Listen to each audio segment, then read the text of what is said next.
여러분 안녕하십니까? 국민의힘 국회의원 김예지입니다.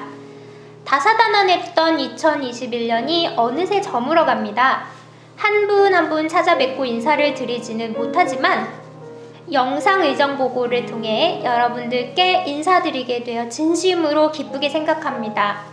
여러분의 성원을 바탕으로 차곡차곡 쌓아 올린 기록과 함께 올 한 해를 되돌아보고 새로운 마음가짐으로 다가오는 2022년을 맞이할 수 있는 소중한 시간이 되기를 기원합니다. 그럼 의정보고를 시작하겠습니다.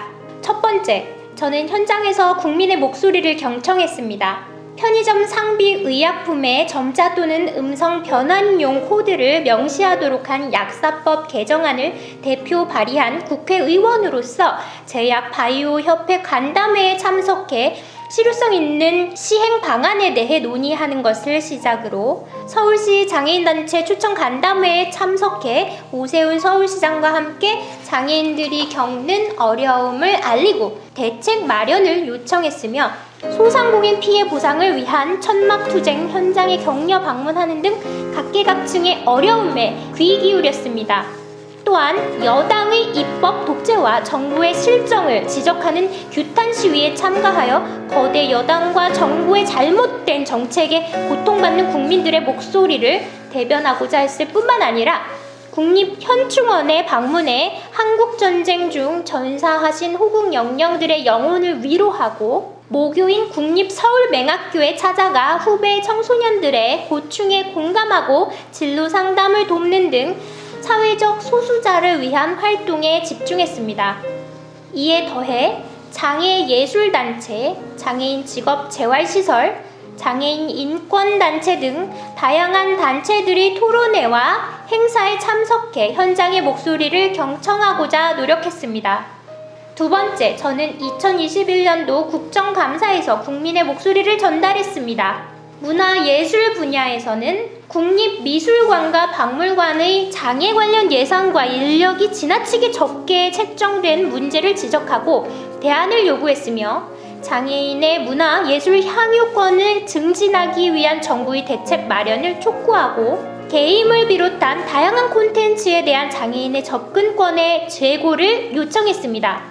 문화재 분야에선 김포 장릉 주변의 미허가 아파트 건축 등 정부의 무리한 부동산 정책이 야기한 문화재 훼손 문제를 지적했으며 도난 문화재의 해외 불법 반출 문제를 언급하고 대책 마련을 요구했습니다.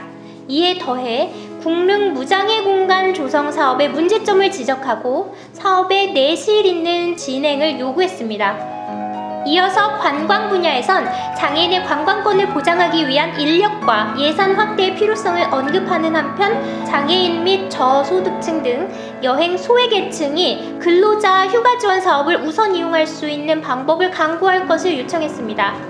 체육 분야에선 국가대표 경기복 입찰 과정 및 셀프 채용 의혹 등의 문제를 지적하여 체육계에 뿌리 박힌 악습과 비리의 근절을 요구했으며 장애인 국가대표 선수들의 열악한 훈련 환경 개선과 장애인 스포츠 강좌 이용권 확대 등 장애인 스포츠 향유권 보장을 위한 제도 개선을 요청했습니다. 도서관 및 콘텐츠 분야에선 국립장애인 도서관의 시각장애인 대체자료 제작 서비스의 문제점을 지적하고 인력 증원 및 전문가 비중 확대 등의 대책 마련을 요구했으며 한국 콘텐츠진흥원을 상대로는 장애인을 대상으로 한 콘텐츠가 미비함을 지적하고 청각 장애인의 콘텐츠 접근권 보장을 위한 선도적 역할을 다해줄 것을 요청했습니다. 이렇듯 현장의 목소리를 바탕으로 국민을 위한 정책 국정감사를 만들어가고자 했던 노력들로 체육 보조금 미회수, 무장애 관광 전담부서 설치 필요성 강조 등 국정감사에서 다룬 여러 주제들이 조선일보, 중앙일보 등에 보도될 수 있었습니다. 아울러 KBS, SBS, YTN 등 다수의 영상 매체 등을 통해 문화누리카드 사용률 저조, 빙상연맹 경기복 선정 관련 비의, 문체부 산하기관의 장애인 의무 고용률 저조 등의 내용을 담은 단독 보도가 방송되는 성과 또한 거두었습니다. 세 번째, 저는 의정활동에 국민의 목소리를 반영했습니다. 2021년 올해에만 UN 장애인 권리협약 선택의정서 비준 촉구 결의안, 문화기본법, 전자서명법, 도로법, 약사법, 장애인 차별 금지 및 권리구제 등에 관한 법률, 스포츠산업진흥법, 학교체육진흥법 일부 개정 법률안 등의 주요 법안 및 결의안이 본회의를 통과하여 현재까지 총 106건의 대표 발의 중 15건이 본회의를 통과하는 성과를 거두었습니다. 2022년 예산 역시 꼼꼼히 챙겨 장애인 예술 역량 강화, 장애인 문화예술 활동 지원, 장애인 공연예술단 지원, 장애인 창작 아카데미 사업을 포함하는 함께 누리 지원 사업에 226억, 대체 자료 제작 및 개발, 전자출판물 접근성 인증체계 구축, 책나래 서비스 운영, 대체 자료 통합 시스템 구축 사업을 포함하는 장애인 도서관 운영 및 정보화 사업에 139억, 장애인 스포츠 강좌 이용권 지원, 장애인 체육단체 운영 지원 사업을 포함하는 장애인 체육 지원 사업에 334억, 기타 문화예술 체육 문화재 콘텐츠 예산을 다수 확보하여 총 1,497억 원을 확보하는 결실을 맺었습니다.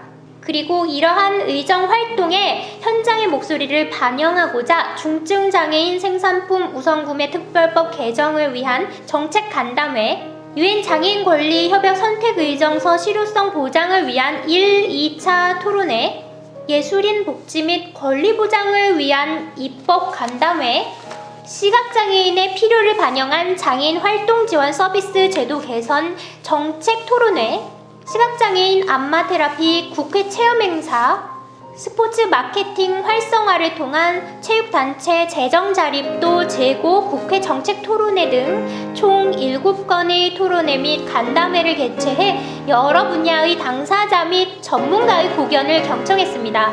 올 한 해의 어려운 여건에도 여러분과 함께 할 수 있어 행복했습니다. 많은 분들이 보내주신 성원은 매 순간 저의 원동력이자 든든한 버팀목이었습니다. 여러분과의 약속을 실현하기 위해 바쁘게 달리며 여러 변화를 이루었지만 아직도 우리에게는 많은 과제가 남아 있습니다.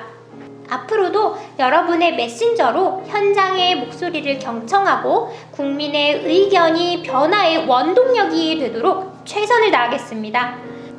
꿈은 작은 도전들로 인해 현실이 됩니다. 모든 다름이 존중받는 나라, 모든 국민이 행복한 사회, 작은 도전들이 모여 현실이 되는 세상을 위해 여러분과 항상 함께 나아가겠습니다. 감사합니다.